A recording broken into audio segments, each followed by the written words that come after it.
காஞ்சிகேயன் பேசுகிறேன். அடுத்த கதை சொன்னேன்ல, இதுதான். அதாவது படிக்காத பசங்களை நம்ம இப்படி நம்ம ஐடென்டி பண்ணக்கூடாது. எப்படி வேணால் பொழைச்சிப்பானுங்க இந்த காலத்து மாணவர்கள். அதான் சமுதாயம்னு வச்சுக்கலாம். அதாவது ஒருத்தனுக்கு காப்பி அடிக்க தான் லாய்க்குன்னு சொன்னல, அந்த பையன் ஒரு வாட்டி அதே வாத்தியாரை ஒரு வாட்டி பார்க்குறான். பார்த்துட்டு, சார் எங்கே சார் இங்கே அப்படின்னா அவர் பார்க்குறாரு. அடடே, இவங்ககிட்ட போய் மாட்டுமே, இவன் என்ன திட்ட போகிறானோ.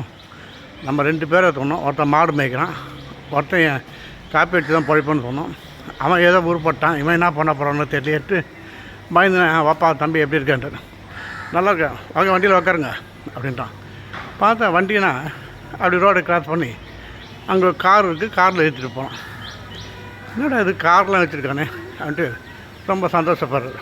பரவாயில்ல, என்ன தம்பி என்ன பண்ணுற சார், நீங்கள் தான் சொன்னீங்களே சார் படிக்கும்போது காப்பி அடித்து பொழைச்சிப்பேன்னு, அதே தான் ஃபாலோ பண்ணுறேன். ஒன்றும் புரியல தம்பி என்ன சொல்கிறது. உடனே அவன் சொல்கிறான், நான் இப்போது ஜெராக்ஸ் கடை வச்சுருக்கேன் சார். எடுத்துமே கடைண்ட இறக்குறோம். கார்லேருந்து இறங்குறாரு. போனால் அங்கே கொஞ்சம் க்யூ நிற்குது, ஒரு 10-15 பேர் நிற்கிறாங்க. எதிர்க்க 2 ஜெராக்ஸ் கடை இருக்குது, அதெல்லாம் காலியாக தான் இருக்குது.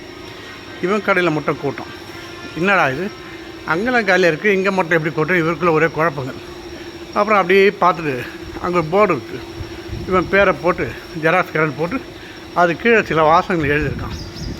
இங்கு தமிழ், ஆங்கிலம், ஹிந்தி, உருது, கன்னடம், இங்கிலீஷ் மற்றும் எல்லா மொழிகளும் அந்தந்த மொழிகளையே ஜெராக்ஸ் எடுத்து நல்லபடியாக கொடுக்கப்படும் அப்படின்னு எழுதியிருக்கான்.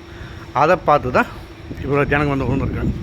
எப்படி இது பார்த்திங்களா? ஜெராக்ஸ்ன்றது நம்ம எந்த லாங்குவேஜ் கொடுத்தாலும் வரும். ஜெராக்ஸ்ன்றது நம்ம எந்த லாங்குவேஜ் கொடுத்தாலும் வரும். ஆனால் இதை இவனுடைய மைண்ட் திறமையை யூஸ் பண்ணி போட்டான். ஜனங்க சும்மா கட்டுக்கோ இதுதான். அதாவது அந்தந்த லாங்குவேஜ்லேயே நம்ம ஈஸியாக நல்லாயிருக்கும் அப்படின்ட்டு. அதாவது அந்த டைம் நம்ம புரிஞ்சிக்க முடியாது டக்குன்னு. ஏதோ ஜெராக்ஸ் எடுத்தால் எல்லாமே விழும். அது சில பேர் அதாவது படிக்காதவங்க எல்லாம் இருக்காங்களே, சரி அப்படின்ட்டு இந்த கடை நல்ல கூட்டம். அதான் விஷயம். எதுக்கு 2 கடையில் கூட்டம் கிடையாது. இவர் ரொம்ப ஜாம்னு இருக்கார். நான் சொல்கிறேன், அந்த பையன் தான் இந்த இடத்துல வீடு கூட வாங்கிட்டேன் சார். அந்த வாத்தியருக்கு அப்போ தான் ரொம்ப திருப்தி ஆகிடுச்சு. நம்மளை திட்டுவான்னு பார்த்தா இவன் ரொம்ப நம்மளை கொண்டாடுறான். இனிமேல் நம்ம யாரையுமே இப்படி சொல்லக்கூடாதா, இல்லை சொன்னாலும் பரவாயில்லன்னு சொல்லிடலாமா, ஏன்னா நம்ம வாக்கு பழிக்கிறது நல்லா இருக்காங்களே அப்படின்றார். இதுதான் விஷயம். ஓகே, நல்லா இருந்ததுன்னா ஒரு லைக் கொடுங்க, நல்லாலாம் ஹேண்டா டேன்னு சொல்லுங்கள், ஷேர் பண்ணுங்கள், சப்ஸ்கிரைப் பண்ணுங்கள். ஓகே, பாய்.